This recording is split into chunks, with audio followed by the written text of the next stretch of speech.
नमस्कार। आज के इस वीडियो में हम टाइम डायलेशन का ये जो फॉर्मूला है t is equal to T naught upon में root under 1 minus we square by C square, इस फॉर्मूले को समझने जा रहे हैं। सबसे पहले आपको बताएं हम टाइम डायलेशन होता क्या है।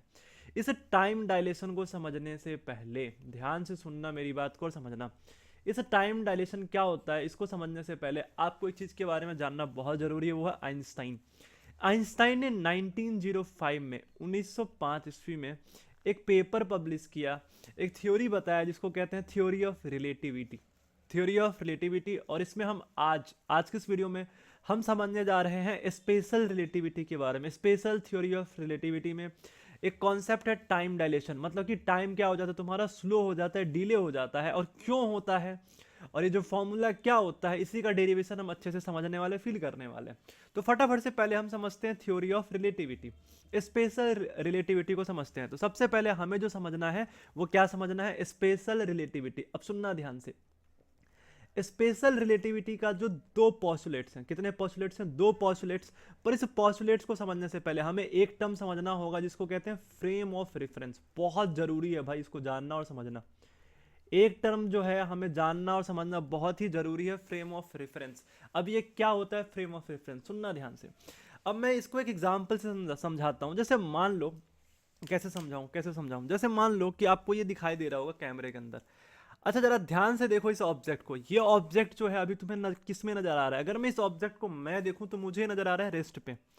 क्यों रेस्ट पे नजर आ रहा है, क्योंकि यहाँ पे जो ऑब्जर्वर है वो मैं हूं, और मैं खुद रेस्ट में हूं। मैं खुद कहाँ पे हूं, रेस्ट में। तो मेरे फ्रेम ऑफ रेफरेंस से, मतलब ऑब्जर्वर जहां से देख रहा है, तो मेरे फ्रेम ऑफ रेफरेंस से ये किस पे है, रेस्ट पे है। लेकिन यही एग्जांपल अगर मैं बस के साथ करूं, जैसा आप लोग ट्रैवल करते हो बस के अंदर, मेट्रो के अंदर, तो अगर बस के अंदर कोई बैठा या बैठी है, तो जो आपके बगल में बैठा या बैठी है, अगर उसको आप देख रहे हो तो किस में है, रेस्ट में है। मतलब आपके फ्रेम से, आपके फ्रेम ऑफ रेफरेंस से वो कहां पे है, रेस्ट पे है। लेकिन अगर इसी को अगर मैं बाहर से देखूं, अगर कोई ऑब्जर्वर कहां से देख रहा है, बाहर से, तो आप दोनों हमें किस पे नजर आएंगे, मोशन में नजर आएंगे। तो यहीं पे कॉन्सेप्ट स्टार्ट होता है फ्रेम ऑफ रेफरेंस का। यहीं पे किसका कॉन्सेप्ट है, फ्रेम ऑफ रेफरेंस का। तो आई होप आपको समझ आ गया होगा फ्रेम ऑफ रेफरेंस। अब यहाँ पे जो फ्रेम ऑफ रेफरेंस है वो दो तरीके का होता है, इसको आप ध्यान से समझना। एक है आपका inertial frame of reference, inertial frame of reference, और दूसरा है आपका non inertial frame of reference. सुनना ध्यान से, दूसरा फ्रेम तो हमें पता नहीं है, पहले हम इनर्शियल फ्रेम ऑफ रेफरेंस के बारे में बात करते हैं। क्योंकि जो स्पेशल रिलेटिविटी है वो पूरा कॉन्सेप्ट है वो किसके लिए है, इनर्शियल फ्रेम ऑफ रेफरेंस के लिए। अब सुनना क्या होता है इनर्शियल फ्रेम ऑफ रेफरेंस। अगर जो ऑब्जर्वर है, जो देखने वाला ऑब्जर्वर है, जैसे मैं हूं अभी ऑब्जर्वर और ये मेरे अकॉर्डिंग रेस्ट पे है, तो अगर ऑब्जर्वर जो मैं हूं, अगर मैं खुद ही रेस्ट पे हूं, या कांस्टेंट वेलोसिटी से मूव कर रहा हूं, तो जो फ्रेम होगा हमारा वो कौन सा होगा, इनर्शियल फ्रेम ऑफ रेफरेंस होगा। आई होप ये कॉन्सेप्ट आपको समझ आ गया। जो ऑब्जर्वर है, या तो ऑब्जर्वर किस में होना चाहिए, यहां मैं लिख रहा हूं, जो ऑब्जर्वर है ये दो स्टेट में होना चाहिए, या तो ऑब्जर्वर रेस्ट में होना चाहिए, या नहीं तो ऑब्जर्वर कांस्टेंट वेलोसिटी से मूव करना चाहिए। मतलब कि ऑब्जर्वर में कोई एक्सेलरेशन नहीं होना चाहिए। इसका मतलब ये हुआ कि जैसे मान लो ये बस मूव कर रहा है, तो जो बस की वेलोसिटी वो कांस्टेंट होना चाहिए। मतलब कि अगर 4 मीटर पर सेकंड से बस मूव कर रहा है, तो हमेशा कितने से मूव होना चाहिए, 4 से 5 6 7 8 9 10 नहीं होना चाहिए। तो ये कौन सा फ्रेम हो गया, इनर्शियल फ्रेम ऑफ रेफरेंस हो गया। अगर ऑब्जर्वर इस स्टेट से किसी चीज को देख रहा है, तो जो फिजिक्स के लॉज हैं, जितने भी फिजिक्स के लॉज है, चाहे न्यूटन्स के नियम क्यों ना हो, न्यूटन्स का फर्स्ट लॉ, सेकंड लॉ, सब क्या होगा, वैलिड होगा। कौन से फ्रेम के लिए, इनर्शियल फ्रेम ऑफ रेफरेंस के लिए। तो स्पेशल थ्योरी ऑफ रिलेटिविटी, ध्यान से समझना, स्पेशल रिलेटिविटी का जो दो पॉस्टुलेट्स हैं, मैं यहाँ पे लिख रहा हूँ स्पेशल रिलेटिविटी। इसके दो पॉस्टुलेट्स हैं। जो पहला पॉस्टुलेट्स है कि जितने भी फिजिक्स के लॉ हैं, ऑल फिजिक्स का जो लॉ है वो किस फ्रेम के लिए वैलिड है, इनर्शियल फ्रेम के लिए वैलिड है। यहाँ पे मैं लगा दूंगा फोटो। ये समझ आ गया पहला पॉस्टुलेट्स। और जो दूसरा पॉस्टुलेट्स है वो ये कहता है, जो लाइट की स्पीड है, लाइट की स्पीड जो है वो वैक्यूम में इनर्शियल फ्रेम के लिए क्या होता है, कांस्टेंट होता है। भाई कमाल का है कि जो लाइट की स्पीड है वो कांस्टेंट होगा। किसकी बात कर रहा हूँ, स्पीड ऑफ लाइट क्या होता है तुम्हारा, कांस्टेंट, किसमें, वैक्यूम में। और वो सबके लिए होगा, सबके लिए जो लाइट की स्पीड है, वैक्यूम की बात कर रहा हूं, तो सबके लिए कैसा होगा, कांस्टेंट होगा। लाइट की स्पीड चेंज नहीं होता है वैक्यूम में, हर एक फ्रेम के लिए एक जैसा होगा। अब यहीं पे एक कॉन्सेप्ट आता है अपना टाइम डायलेशन का। यहीं पे एक कॉन्सेप्ट आता है अपना टाइम डायलेशन का। अब इसको आपको जरा ध्यान से समझना है, ये जो टाइम डायलेशन है वो होता क्या है, सुनना ध्यान से। तो टाइम डायलेशन का मतलब ये है कि अगर कोई ऑब्जेक्ट, ध्यान से सुनो, अगर कोई ऑब्जेक्ट स्पीड में मूव कर रहा है, अगर कोई ऑब्जेक्ट स्पीड में मूव कर रहा है तो उसके लिए जो टाइम है वो क्या हो जाएगा, स्लो हो जाएगा। समझ आ गया? मतलब जो आपकी जो घड़ी है, अगर हम किसी भी फ्रेम में, जैसे मान लो कि यहाँ पे एक स्पेस क्राफ्ट है, ध्यान ध्यान से सुनना, अगर इस स्पेस क्राफ्ट के अंदर कोई ऑब्जेक्ट है और वो बहुत स्पीड में मूव कर रहा है तो उसके लिए जो टाइम है एज कंपेयर टू अर्थ पे जो ऑब्जेक्ट है उसके लिए क्या हो जाएगा, स्लो हो जाएगा। सिंपल मतलब ये है कि अगर हम बहुत स्पीड में मूव कर रहे हैं तो हमारे लिए समय क्या हो गया, स्लो हो गया। मतलब यहाँ पे टाइम का क्या हो गया, डिले हो गया, टाइम डायलेशन हो गया यहाँ पे। तो इसी कॉन्सेप्ट को हमें समझना है। और ये जो फॉर्मूला है आपका t is equal to T naught root under 1 minus we square by C square, इसी का हमें डेरिवेशन करना है। ये आया कैसे, ये टाइम डायलेशन का फॉर्मूला है, यही हमें समझना है। ध्यान से समझो, यहाँ पे हम एक क्लॉक का यूज करेंगे। यहाँ पे हम क्या करने वाले, क्लॉक का यूज करने वाले हैं। इस क्लॉक में सुनना ध्यान से, अपने पास दो मिरर है, आपको दिखाई दे रहा होगा, एक मिरर यहाँ है और एक मिरर यहाँ है, दो मिरर है। अब ये जो मीटर स्टिक है इसकी जो लेंथ है, ध्यान से देखो, ये एल नॉट है, हम एच लेंगे। हम क्या लेंगे, एच लेंगे। हम क्वेश्चन में ना एच ले लेंगे हाइट। इस मिरर स्टिक की हाइट को हम कितना ले लेंगे, एच ले लेंगे। इसको ध्यान से आपको समझना है। अब जरा ध्यान से समझो, होगा क्या कि अगर एक बार लाइट ऐसे जाएगी और इसे रिफ्लेक्ट करके जैसे ही वहां आएगी तो इसको सिग्नल मिलेगा इसको, तो फिर क्या होगा, यहाँ पे टिक सा साउंड होगा। मतलब टाइम का ये एक तुम्हारा टाइम क्लॉक है, रिकॉर्डिंग डिवाइस, जिससे हम क्या करेंगे, टाइम को रिकॉर्ड करेंगे। तो जैसे ही एक बार लाइट ऐसे जाएगा और वापस आएगा तो किसका साउंड करेगा, टिक का साउंड करेगा। तो यहाँ से हमें टाइम पता चल जाएगा। अब सुनना ध्यान से, यहाँ पे हम दो फ्रेम ले रहे हैं और आपको इस दो फ्रेम से समझा रहे हैं इसको। तो देखना, पहला फ्रेम हम क्या ले रहे हैं, हम पहला फ्रेम ले रहे हैं कि एक बस में ऑब्जेक्ट मूव कर रहा है। देखना ध्यान से, अभी हमने बोला ना कि टाइम कैसे डिले होता है, तो वही कॉन्सेप्ट अभी आपको हम समझा रहे हैं। तो एक ऑब्जेक्ट जो है वो बस में मूव कर रहा है कांस्टेंट वेलोसिटी से। किससे मूव कर रहा है, कांस्टेंट वेलोसिटी से। और यही क्लॉक यहाँ पे रख दिया हमने। जो ये जो अपना क्लॉक है ये मैंने यहाँ पे रख दिया, जिसकी हाइट क्या है तुम्हारी, एच है। जिसकी हाइट क्या है तुम्हारी, एच है। सुनना ध्यान से, अब तुमको पता है कि यहाँ पे अगर मैं टाइम निकालूं, यहाँ पे अगर मैं टाइम निकालूं, अगर मान लो कि एक बार लाइट ऐसे जाएगा और एक बार लाइट ऐसे जाएगा, तो अगर मैं यहाँ पे टाइम निकालूं, दोस्तों तुमको पता है कि जो वेलोसिटी होता है वो क्या होता है, तुम्हारा डिस्टेंस अपॉन टाइम होता है। एकदम बेसिक से समझ रहे हैं इस फॉर्मूले को, इस कॉन्सेप्ट को एकदम बेसिक से समझ रहे हैं। वेलोसिटी क्या होता है, अपना डिस्टेंस अपॉन टाइम होता है। तो यहाँ पे अगर मैं डिस्टेंस देखूं, अगर मैं वेलोसिटी ही निकालूं यहाँ पे, तो यहाँ पे अगर मैं, हमें पता है कि ये लाइट की स्पीड से जा रहा है, ये हमें पहले से पता है कि किसकी स्पीड से जा रहा है, लाइट की स्पीड से जा रहा है। तो यहाँ पे अगर मैं वेलोसिटी निकालूं तो क्या होगा, टोटल जो डिस्टेंस है वो 2h होगा, एक तो जाने का और एक आने का। तो टोटल डिस्टेंस कितना हो गया, 2h। और टाइम यहाँ पे हम टीओ ले रहे हैं क्योंकि ऑब्जर्वर के हिसाब से यहाँ पे टाइम है, मतलब एक घड़ी हमने यहाँ रख दिया है। तो टाइम हमने कितना ले लिया, 2h by two T O ले लिया। तो चलो यहाँ पे एक पहला कॉन्सेप्ट हमारा क्लियर हो गया। अब मान लो कि एक, ये तो तुम्हारा बस है जो मूव कर रहा है, एक ऑब्जर्वर जो है वो ग्राउंड पे है।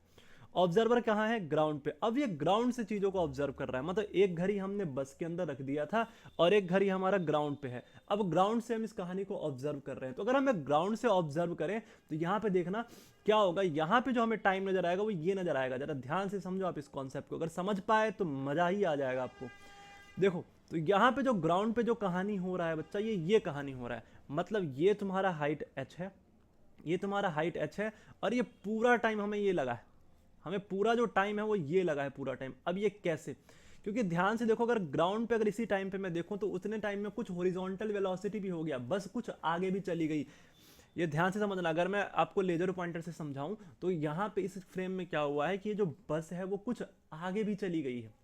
ये बस जो है वो ग्राउंड से अगर मैं देखूं तो बस कुछ आगे भी चली गई है जब यहाँ पे हमने लाइट को ऑन किया था। तो अब जरा ध्यान से समझो यहाँ पे क्या हुआ है, यहाँ पे देखो ध्यान से। तो यहाँ पे अगर मैं वेलोसिटी की बात करूं तो यहाँ जो वेलोसिटी होगा वो क्या होगा तुम्हारा v, और यहाँ जो टाइम होगा वो आधा टाइम होगा। क्यों आधा टाइम होगा, समझ आया? क्योंकि पूरा टाइम भाई एक जाने का एक आने का। तो एक बार जब लाइट गई, सुनना ध्यान से, यहाँ जो हम टिक कब मारता है, ये क्लॉक टिक कब मारता है जब एक बार मिरर से जाने को, जब वो रिफ्लेक्ट करता है, जब पूरा एक कंप्लीट ऑसिलेशन होता है, एक बार गया फिर रिफ्लेक्ट किया तब टिक मारता है ना, ये जो तुम्हारा क्लॉक है। तो जैसे ही हुआ एक बार ये लाइट जो है ना अब यहाँ से गई तो ये टाइम कितना लगेगा, आधा लगेगा, जो हम अर्थ से ऑब्जर्व कर रहे हैं। तो कितना हो गया ये तुम्हारा t/2, पूरा टाइम तो t है, तो ये टाइम कितना हो गया t/2। ये पहले समझ आ गया। तो हॉरिजॉन्टल वेलोसिटी मान लो v है, तो ये कितना हो गया t/2 हो गया। आई होप आपको ये कॉन्सेप्ट समझ आया। यहाँ पे जो टाइम हो कितना हो गया t/2। अब सुनना, अब यहाँ पे जो कॉन्सेप्ट है बच्चा, यहाँ पे जो कहानी है, जो कॉन्सेप्ट है, ध्यान से समझो। यहाँ पे लाइट की स्पीड से ट्रैवल कर रहा है और हमने क्या बोला है तुमको, हमने क्या बोला है यहाँ पे देखो, ये वेलोसिटी कांस्टेंट वेलोसिटी से मूव कर रहा है। इस कॉन्सेप्ट को बहुत बारीकी से, बहुत ध्यान से समझना है। ये कांस्टेंट v वेलोसिटी से मूव कर रहा है, और यहाँ पे ये जो है, यहाँ जो वेलोसिटी हमने v निकाला है, यहाँ जो वेलोसिटी v निकाला है वो किसका वेलोसिटी निकाला है भाई? लाइट की तो वेलोसिटी निकाला है हमने, क्योंकि यहाँ पे लाइट को हमने बम्बार्ड किया करवाया है, यहाँ से लाइट निकला है। तो यहाँ पे इस v की जगह हम क्या यूज कर रहे हैं? c यूज कर रहे हैं। यहाँ पे हम ब्लैक कलर से इस v की जगह हम क्या यूज कर रहे हैं? c यूज कर रहे हैं। आई होप आपको ये समझ आ गया होगा। अब जरा बताना ध्यान से, अगर मैं यहाँ पे देखूँ तो c, यहाँ पे जो c होगा वो कितना होगा? t/2 होगा। ये डिस्टेंस आपको समझ आया, और यहाँ भी जो c होगा वो तुम्हारा t/2 होगा। आई होप आपको ये कॉन्सेप्ट यहाँ तक समझ आ गया। पहले ये डायग्राम समझ आया या नहीं आया, जरा ध्यान से समझो। इस डायग्राम को फिर से समझो एक बार, और मैं समझा रहा हूँ इस डायग्राम को। ये वीडियो लंबा जाएगा पता है, थोड़ा सा हम कोशिश कर रहे थे 5 मिनट में समझाएं, पर ठीक है थोड़ा लंबा जाएगा, पर इस कॉन्सेप्ट को अच्छे से समझ लोगे तो ये जो फॉर्मूला है ना, जो टाइम डिलेशन का फॉर्मूला है, अच्छे से फील हो जाएगा आपको। देखो फिर से समझा रहा हूँ, फिर से पूरी कहानी को समझा रहा हूँ। ये बस v वेलोसिटी से मूव कर रहा है। ये जो हाइट है उसका h ले लिया हमने, किसका? एटॉमिक क्लॉक का। और यहाँ से एक लाइट निकली है, तो हमने क्या किया? स्पीड निकाल लिया भाई, स्पीड निकाला। हमें पता है दूसरा जो पोस्टुलेट है आइंस्टाइन का, कि लाइट से स्पीड कोई ट्रैवल कर ही नहीं सकता, लाइट की स्पीड क्या है? तुम्हारा कांस्टेंट है। तो यहाँ पे c जो है तुम्हारा कितना हो जाएगा? 2h/t0, क्योंकि भाई ये जो तुम्हारा घड़ी है वो टिक तभी करेगा, क्योंकि यहाँ पे हमने बताया था आपको कि जो घड़ी है टिक तभी करेगा जब यहाँ पे लाइट जाके वापस आएगा, तभी ये टिक करेगा। तो यहाँ पे जो हाइट हमें लेना पड़ेगा, पूरा टोटल डिस्टेंस जो लेना पड़ेगा वो कितना हो जाएगा? th हो जाएगा। अब सुनना, अभी क्या होगा जरा, यहाँ से ये अर्थ से हम ऑब्जर्व कर रहे हैं, ऑब्जर्वर यहाँ पे 2 पॉइंट पे ऑब्जर्वर है। यहाँ पे जो ऑब्जर्वर वो रेस्ट पे है, अर्थ पे, अर्थ पे ही ऑब्जर्वर यहाँ पे कहाँ पे है? रेस्ट पे। ये हमारा ऑब्जर्वर है जो कि रेस्ट कंडीशन पे है। अब देखो ध्यान से, हमें तो ये नजर आएगा भाई, ऐसे और ऐसे नजर आएगा, क्योंकि देखो ध्यान से, अगर हमें तो ये नजर आएगा पूरा कहानी, हमें तो ये नजर आएगा।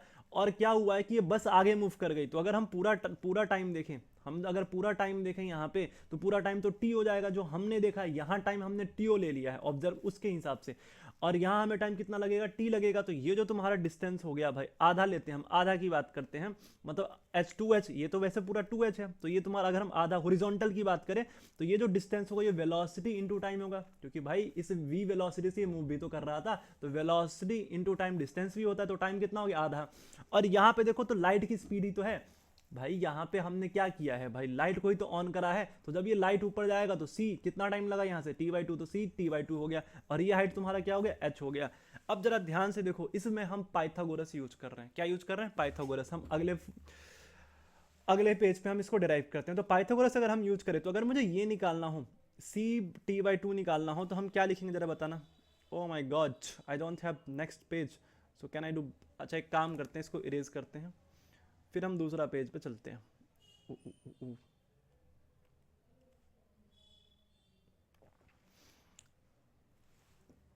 अब जरा ध्यान से देखो, हम पाइथागोरस यहाँ पे यूज करते हैं। तो जो पाइथागोरस अगर मैं यूज करूँ इसके लिए, तो क्या हो जाएगा? जरा ध्यान से देखो, हम सबसे पहले ये वाला फ्रेम उठाएंगे भाई, ये वाला इसका स्क्वायर करते हैं। तो इसका जो स्क्वायर है इसके स्क्वायर के क्या होगा? इक्वल होगा। तो कर दो फटाफट से अभी। तो यहाँ पे हम लिख रहे हैं c² t²/4, ये समझ आ गया? c² t²/4। और ये जो अगला है अपना, ये तुम्हारा हाइट h है, तो ये h² हो जाएगा तुम्हारा। हाइट h है तो क्या हो जाएगा तुम्हारा? h² प्लस, और ये वाला जो है तुम्हारा, ये वाला, ये जो कितना है तुम्हारा? v/t/2 है, तो इसको क्या लिख देंगे भाई? v/t/2 को क्या लिखेंगे भाई? v² t²/4, v² t²/4। एक काम करो, इस पूरे टर्म को हम इधर लेके जाते हैं, लेकिन एक काम करते हैं, इस कॉन्सेप्ट में एक चीज़ और है, इस पूरे टर्म को हम इधर लेके जाते हैं। तो जो h² आएगा अपना, h² आएगा वो कितना आ जाएगा? c² t²/4 minus v² t²/4। ये समझ आ गया आपको? अब यहाँ से आपको समझ आ रहा है कि t² हम कॉमन लेंगे, लेकिन एक चीज़ और ध्यान से समझो कि यहाँ पे जो c है अपना 2h/t0 है। अब इसको h क्यों लिया है ये सबको समझ आ रहा होगा अच्छे से, क्योंकि भाई ये हॉरिजॉन्टल हाइट है जो कि h ही है। ये हॉरिजॉन्टल हाइट है जो कि क्या है तुम्हारा? h ही है। अब c जो है तुम्हारा 2h/t0 है, तो क्या यहाँ से h इज इक्वल टू, मैं क्या लिख सकता हूँ? c t0/2। इस t0 को तुम इधर लेके जाओगे तो h कितना हो जाएगा तुम्हारा? c t0/2 हो जाएगा। तो ये तुम्हारा h हो गया। तो अब हम क्या कर रहे हैं? कुछ नहीं कर रहे हैं भाई, h की वैल्यू को यहाँ पे पुट कर रहे हैं।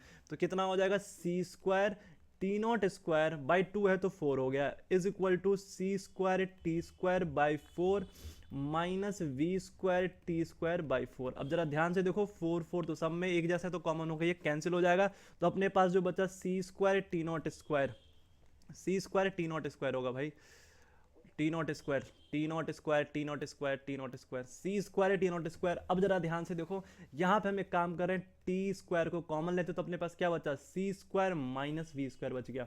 अगर हम टी स्क्वायर को कॉमन लेते तो कितना बच गया, सी स्क्वायर टी स्क्वायर।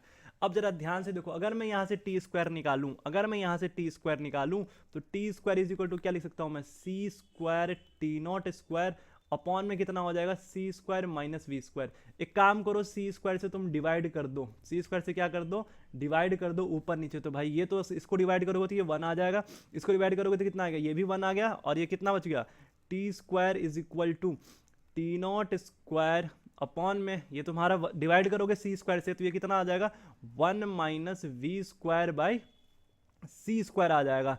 अब जरा ध्यान से समझो, ये स्क्वायर में है तो जैसे ही तुम हटाओगे तो रूट लगेगा भाई, तो यहां से जो टी आ जाएगा कितना आ गया, टी नॉट अपॉन में root under 1 minus we square by C square. यही तुम्हारा फॉर्मूला हो गया टाइम डायलेशन का। तो यहाँ पे जो टाइम का डिले हुआ है, जरा ध्यान से समझो इस डायग्राम को, कि भाई यहाँ पे टाइम तुम्हारा टी नॉट लगा है। तो सिंपल मैं यही तो आपसे कह रहा था कि अगर कोई ऑब्जेक्ट स्पीड में मूव कर रहा है, मतलब किसी ऑब्जेक्ट के पास वेलोसिटी है, अगर कोई ऑब्जेक्ट फास्टर मूव कर रहा है तो उसके लिए टाइम क्या हो गया, स्लो हो गया भाई। और अगर यही चीज हम अर्थ पे ऑब्जर्व करें तो हमारे लिए टाइम यहाँ पे क्या हो गया, फास्ट हो गया। समझ आ गया, अगर हम स्लो मूव कर रहे हैं तो हमारे लिए टाइम क्या हो गया, फास्ट हो गया एज कंपेयर टू इसके, मतलब इसके लिए टाइम स्लो हो गया। जो बस के अंदर है, जो वी वेलोसिटी से मूव कर रहा है, इसके लिए टाइम क्या हो गया, स्लो हो गया। इस कॉन्सेप्ट को ध्यान से समझो, जो बस में मूव कर रहा था इसके लिए टाइम क्या हो गया भाई, स्लो हो गया, और हमारे लिए टाइम क्या हो गया, फास्ट हो गया। तो कितना टाइम का डिले हुआ, जरा ध्यान से समझो, इस फॉर्मूले से समझो, इतने फैक्टर का टाइम का डिले हुआ है भाई, 1 minus we square by C square, मतलब 1 से तो कम ही आ रहा है, देख रहे हो तुम, इतने फैक्टर का टाइम का क्या हो गया, डिले हो गया। ये तुम्हारा टाइम डायलेशन का फॉर्मूला था और इसका डेरिवेशन था। अब जरा ध्यान से समझो, ये जो टाइम डायलेशन है ना, बच्चा बच्चा कह रहा हूँ, आप लोग हमसे बड़े भी हो सकते हैं, छोटे भी हो सकते हैं, पर हम टीचर हैं तो बच्चा बच्चा कहने की आदत पड़ गई है हमको। अब सुनना ध्यान से, ये जो टाइम डायलेशन का जो कॉन्सेप्ट है ना, अब जरा जितने भी जीपीएस सैटेलाइट है इसमें हमने एटॉमिक क्लॉक लगा रखा है, ध्यान से समझो, जितने भी जीपीएस सैटेलाइट है इसमें हमने क्या लगा रखा है, एटॉमिक क्लॉक लगा रखा है। और आपको पता है कि जो जीपीएस सैटेलाइट है वो तो मूव कर रहा है और इसकी वेलोसिटी लगभग 3.2 किलोमीटर पर सेकेंड है। इसका मतलब ये हुआ कि ये हमसे फास्ट मूव कर रहा है, और अगर ये हमसे फास्ट मूव कर रहा है मतलब इसके लिए टाइम क्या हो गया, स्लो हो गया। तो जीपीएस सैटेलाइट का जो टाइम है वो एक दिन में 7 माइक्रो सेकेंड की बात कर रहा हूं मैं, 7 माइक्रो सेकेंड अर्थ से क्या है, वो लूज कर रहा है भाई। अर्थ के हिसाब से मैं कंपेयर कर रहा हूं, किसके हिसाब से कंपेयर कर रहा हूं, अर्थ के हिसाब से। मतलब अर्थ पे 24 घंटा है तो यहाँ पे 7 सेकंड क्या हो गया, बोला था ना कि अगर ये तेज मूव करेगा तो टाइम क्या हो गया, स्लो हो गया, तो 7 सेकंड क्या हो गया, स्लो हो गया एटॉमिक क्लॉक के अंदर। तो ये हमें करेक्ट करना पड़ता है, ये हमें क्या करना पड़ता है, करेक्ट करना पड़ता है। तो आई होप आपको ये कॉन्सेप्ट समझ आया, ये फॉर्मूला समझ आया। तो यहाँ पे जो टी नॉट है वो किसका है भाई, ऑब्जर्वर जो मूव कर रहा है वो टाइम लेना है। मतलब ऑब्जर्वर अगर किसी वेलोसिटी से मूव कर रहा है तो वो टाइम लेना है उसका, दो इवेंट जो ऑब्जर्वर के अंदर है वो टाइम, बाकी ये जो वेलोसिटी है जिस वेलोसिटी से ऑब्जर्वर मूव कर रहा है वो, और ये स्पीड ऑफ लाइट, तो यहाँ से तुम टाइम डायलेशन कितना टाइम का डिले होता है वो तुम फाइंड कर सकते हो। तो आई होप, उम्मीद करता हूँ कि आपको ये कॉन्सेप्ट और ये जो हमारी छोटी सी कोशिश थी वो समझ आया। अगर समझ आया तो भाई वीडियो को लाइक कर दो, चैनल को सब्सक्राइब कर दो, और नीचे कमेंट करके बताओ कि आपको आगे किस कॉन्सेप्ट को समझना है, तो मैं उसको अच्छे से कोशिश करूँगा आपको समझाने का। तो थैंक यू सो मच इस वीडियो को यहाँ तक देखने के लिए। मिलते हैं अगले वीडियो में, बाय बाय।